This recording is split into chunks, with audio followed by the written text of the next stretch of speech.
Hello बच्चों, आप सभी का स्वागत है अपने आरएस कोचिंग सेंटर चैनल में। और जो इतिहास का अध्याय क्या था प्रारंभ, उसी का करेंगे आज हम समापन।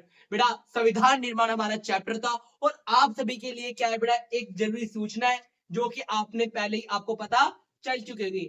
एक बार मैं दोबारा रिपीट कर देता हूँ बेटा। चलिए नेक्स्ट पेज पे चलते हैं। बेटा आप सभी को पता है बेटा, ऑफलाइन क्या है बेटा, 30 बच्चों के लिए 30 घंटे की और 30 दिन के अंदर क्या है बेटा, सिलेबस कंप्लीट कराने की हमारी श्योरिटी है। अगर कोई भी बच्चा नियर बाय है तो आप आके इंस्टीट्यूट में भी आप क्लासेस ले सकते हैं। चलिए बेटा नेक्स्ट पेज पे चलते हैं। बेटा महात्मा गांधी को ऐसा क्यों लगता था कि हिंदुस्तानी राष्ट्रीय भाषा होनी चाहिए? बेटा जब संविधान का निर्माण हुआ था उस समय जो हमारे संविधान निर्माता थे वो क्या है बेटा, किस भाषा को राष्ट्रीय भाषा बनाया जाए, इसको लेकर क्या है बेटा काफी मतभेद थे। क्योंकि बेटा अधिकांश लोगों की बोली हिंदी थी और कई लोगों की बोली इंग्लिश और अन्य अन्य विभिन्न भाषा की बोली बोलते थे, जिस कारण संविधान निर्माताओं के सामने एक बहुत बड़ा क्या था, ये विवाद था कि राष्ट्रीय भाषा किसको बनाया जाए। उसके प्रति महात्मा गांधी जी के क्या विचार थे? बेटा पेपर के दृष्टिकोण से ये प्रश्न अत्यंत महत्वपूर्ण है, कृपया करके ध्यान से समझिए। और जो चीज आपको समझ में ना आए वो आपको समझ में आए या ना आए, पर आपको ये चैप्टर जरूर आराम से समझ में आएगा। चलिए बेटा ऊपर चलते थोड़ा सा। महात्मा गांधी जी का मानना था कि हर एक व्यक्ति को एक ऐसी भाषा बोलनी चाहिए जिसे लोग आसानी से समझ सके। बेटा महात्मा गांधी का मानना था कि भैया आप राष्ट्रीय भाषा जिस भाषा को बनाओ वो बेटा आम बोलचाल की भाषा हो, जिसे आम व्यक्ति भी क्या है समझ सके। हिंदी और उर्दू के मेल से बनी हिंदुस्तानी भारतीय जनता में लोकप्रिय वह एक बड़े हिस्से की भाषा थी।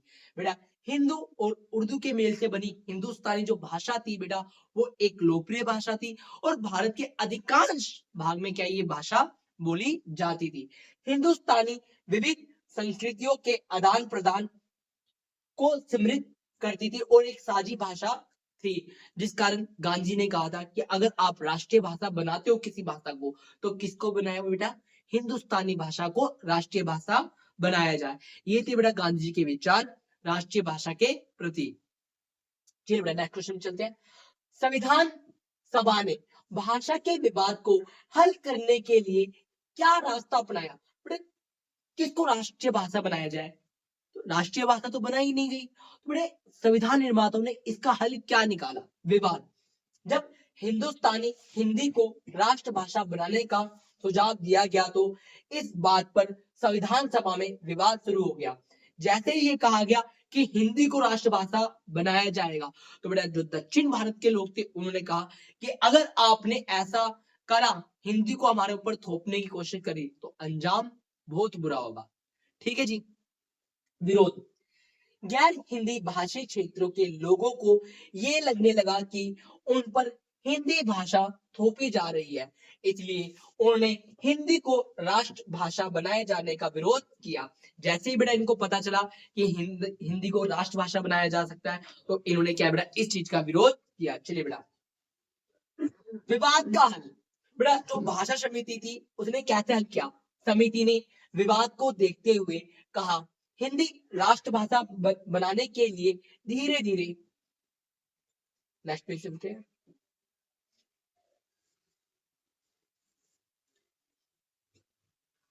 धीरे धीरे आगे बढ़ना चाहिए। भाषा समिति ने कहा कि हम एकदम हिंदी भाषा को नहीं थोपेंगे, हम क्या धीरे धीरे क्या है बेटा राष्ट्रभाषा को, हिंदी को राष्ट्रभाषा बनाएंगे। समिति द्वारा पहले 15 सालों तक अंग्रेजी को सरकारी कामों में प्रयोग किया जाएगा। मतलब बेटा शुरुआत के 15 सालों तक क्या है बेटा, अंग्रेजी को क्या है बेटा एक कार्यकारी भाषा के रूप में प्रयोग किया जाएगा। प्रत्येक प्रांतों को अपने कामों के लिए कोई एक क्षेत्रीय भाषा चुनने का अधिकार होगा। जो बेटा प्रांत है वो क्या अपनी एक रीजनल लैंग्वेज भी क्या है चुन सकते हैं, जो भी उनकी मनपसंद भाषा हो। मनपसंद नहीं बेटा, जो वहां की क्षेत्रीय भाषा हो उसके अनुसार भी क्या अपना कार्य कर सकते हैं। संविधान सभा की भाषा समिति ने हिंदी राष्ट्रभाषा की जगह राजभाषा कहकर विभिन्न पक्षों की भावनाओं को शांत करने का प्रयास किया। इसलिए बेटा हिंदी को क्या है बेटा राष्ट्रभाषा ना बनाकर राजभाषा का क्या दिया गया, दर्जा दिया गया, और इसी के द्वारा क्या है इस मामले को सुलझा लिया गया था। चलिए बेटा नेक्स्ट क्वेश्चन पे चलते हैं। संविधान बनाते समय दलित जातियों के अधिकारों की सुरक्षा के लिए लोगों द्वारा दिए गए सुझाव बताइए। बेटा जब संविधान का निर्माण होता तो दलित कौन है, किसे दलित कहा जाएगा, इसके लिए क्या है बेटा बहुत बहसबाजी शुरू हो गई। तो बेटा हर किसी ने क्या है बेटा अलग अलग विचार प्रकट किए कि असली मायने में दलित ही है। दलित जो हरिजन है, गांधी जी ने कहा दलित वो है जो हरिजन है। हरिजन का मतलब जो हरि के जन है वो क्या है दलित है। और किसी ने कहा नहीं नहीं, आर्थिक स्थिति के आधार पर क्या है दलित को परिभाषित करना चाहिए। डॉक्टर भीमराव अम्बेडकर द्वारा, थोड़ा सा नीचे बेटा करते हैं, ऊपर से कट रहा है। डॉक्टर भीमराव अम्बेडकर के अनुसार दलितों के अधिकारों की सुरक्षा के लिए डॉक्टर भीमराव अम्बेडकर ने पृथक निर्वाचन की मांग की। भैया आप दलितों के लिए अलग से आरक्षण की व्यवस्था कर दो, इनका कल्याण अपने आप हो जाएगा, आपको एहसान करने की जरूरत नहीं है। ये मानना था डॉक्टर भीमराव अम्बेडकर जी का। बेटा के नगप्पा जो थे बेटा नगप्पा जी थे, उनका क्या मानना था, दलित जातियों ने सदा से कष्ट उठाते रहे हैं पर अब उन्हें नहीं उठाने होंगे। नगप्पा का मानता है दलित समुदाय ने क्या है बेटा शुरुआतों से क्या है बेटा बहुत सारे कष्टों का सामना करा है, बहुत सारी गैर गतिविधियों और रीति रिवाजों के कारण उनकी अवहेलना और उनके ऊपर काफी क्या है मानसिक और शारीरिक रूप से क्या है उत्पीड़न किया है। इसलिए बेटा अब उन उत्पीड़न का सामना इनको नहीं करना पड़ेगा। क्यों? क्योंकि उनके पास एक हथियार है, वो हथियार क्या है बेटा संविधान, जो उनके मूलभूत स्वतंत्रता का क्या करेगी बेटा सुरक्षा करेगी। संविधान सभा के तहत सभी हिंदू मंदिर सभी जातियों के लिए खोल दिए गए तथा छुआछूत की समाप्ति की गई। बेटा जो पहले थे बेटा पहले क्या बेटा दलित लोगों को मंदिर में प्रवेश नहीं मिलता, इसीलिए बेटा 1927 में डॉक्टर भीमराव अम्बेडकर ने मंदिर प्रवेश आंदोलन प्रारंभ किया था कि हम भी जो आप हो, जो ईश्वर का अंश आप में है वो ईश्वर का अंश हम में भी है, हम आपसे अलग नहीं है। तो आप किस आधार पर हमारे को मंदिर में प्रवेश करने से मना कर सकती है? बेटा एक लंबी लड़ाई के बाद मंदिर में प्रवेश करने की इनको अनुमति मिली। और जो छुआछूत थी बेटा आर्टिकल 17 के द्वारा अनुच्छेद 17 के द्वारा अनटचेबिलिटी को छुआछूत की क्या कर दी गई बेटा समाप्ति कर दी गई। अन्य सदस्य कुछ सदस्यों के द्वारा अस्पृश्यता के खिलाफ आवाज उठाई गई तथा दलित जातियों की शिक्षा और अन्य सुविधाओं की मांग की गई। बेटा छुआछूत इस प्रकार थी बेटा कि अगर किसी व्यक्ति से सामान मंगाया गया है, अगर बेटा उसने टच कर दिया तो उसको बहुत ज्यादा क्या है मारा जाता। बेटा केरल साइड में बेटा स्तन ढकने तक के क्या है बेटा पैसे लिए जाते थे, स्तन कर कहते थे। तो बेटा इससे गई रीति रिवाज और गई प्रथाएं कौन सी होंगी जो क्या है बेटा हमारे समाज को और हमारे रीति रिवाजों को क्या कर रही थी बेटा खोखला कर रही थी। इन सबों के लिए बेटा ये संविधान के अंदर इनको क्या है बेटा अधिकार दिए गए थे कि इनके अधिकार को हनन ना हो। चलिए बेटा संविधान सभा में शक्तियों का बंटवारा किस प्रकार किया गया है? बेटा शक्तियों का बंटवारा किस प्रकार किया जाए? सारी शक्ति एक के हाथ में दी दी है या सारी शक्ति को विकेंद्रीकरण कर दिया है? केंद्रीकरण किया जाए या विकेंद्रीकरण किया जाए? केंद्रीकरण का मतलब क्या है, सारी शक्ति केंद्र को दे दी जाए। और विकेंद्रीकरण का मतलब क्या है बेटा, हर सरकार के स्तर को शक्ति बांट दी जाए जिससे क्या है कार्य बहुत अच्छे से हो। बेटा सरकार के 3 स्तर बनाए गए, केंद्र सरकार, राज्य सरकार, प्रांतीय सरकार। और शक्तियों का बंटवारा 3 सूचियों में किया गया। कितनी सूचियों में किया गया बेटा? 3 सूचियों में। एक का नाम क्या था बेटा? केंद्रीय सूची, केंद्रीय सूची, राज्य सूची और समवर्ती सूची। बेटा जो आपकी पहली सूची है केंद्रीय सूची, केंद्रीय सूची में 100 विषय भी बेटा पहले बेटा 97 थे और इस पर अधिकार कानून बनाने का सिर्फ और सिर्फ केंद्र सरकार को है।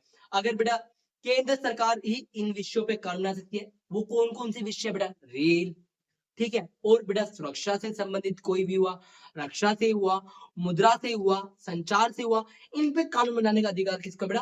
केंद्र सरकार को है। किसको बेटा? केंद्र सरकार को है। और बेटा राज्य सूची, अब बेटा राज्य सूची क्या है बेटा, राज्य सूची में क्या है बेटा, राज्य सूची में बेटा राज्य सरकार को कानून बनाने का अधिकार है, और जो राज्य संबंधित विषय है जैसे बेटा कृषि, पुलिस आदि। और इसके अंदर बेटा कितने विषय है आप कमेंट सेक्शन में कमेंट करके बताएं। और संवर्ती सूची में क्या है बेटा, दोनों मिलके क्या है बेटा, जो तीसरी सूची है बेटा, इस इन पे क्या है बेटा, दोनों सरकारें मिलके क्या है कानून बना सकती है। किंतु अगर इन दोनों में मतभेद हो गया तो बेटा किसकी मान जाएगी बात, केंद्र सरकार की। क्यों, केंद्र सरकार क्या है बेटा, सत्ता पूरे देश को संभालती है, तो उसकी बात मानी जाएगी। ठीक है बेटा। और संवर्ती सूची में कौन कौन से आते हैं, तलाक, गोद लेना, विवाह, इन संबंधित विषयों को क्या है बेटा किसमें रखा गया था, संवर्ती सूची। और बेटा एक चौथी सूची भी है जो क्या बेटा संविधान बनाते समय नहीं थी, जिसे बाद में बनाया गया, अवशिष्ट शक्तियां।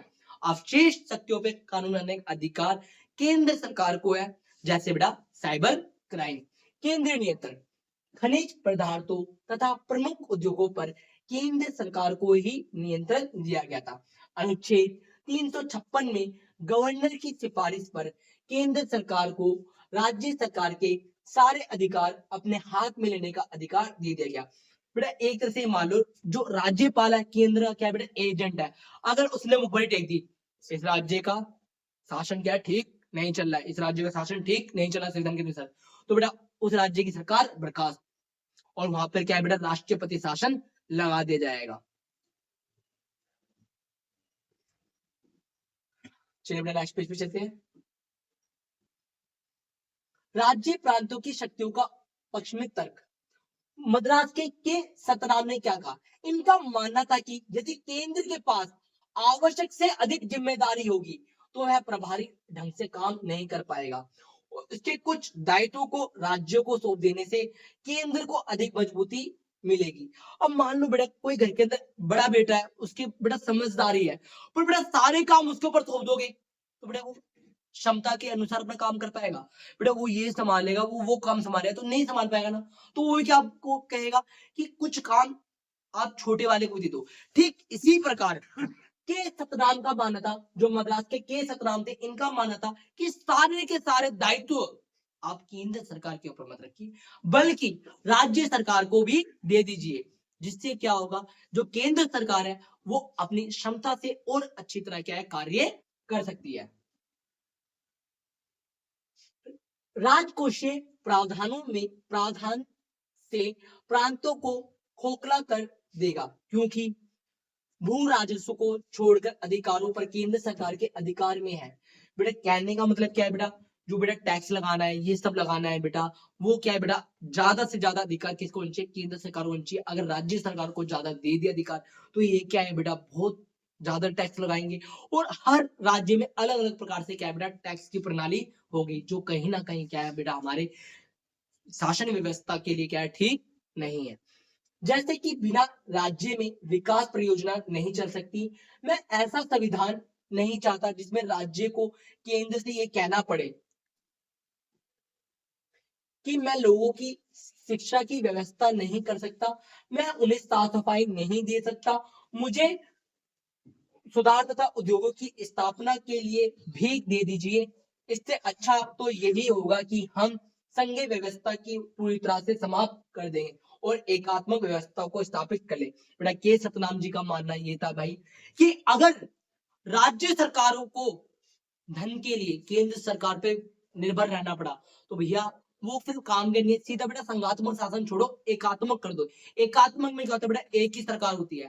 बेटा आप केंद्र को ज्यादा शक्ति दो पर राज्य सरकार को पंगु मत कर दो, खोखला मत कर दो। उनको भी क्या है बेटा टैक्स लगाने की थोड़ी बहुत आजादी होनी चाहिए, जिससे क्या है बेटा वो अपनी जरूरतों को अनुसार अपने राज्य की कल्याण की नीतियां बना सके। चलिए बेटा नेक्स्ट पेज पे चलते हैं।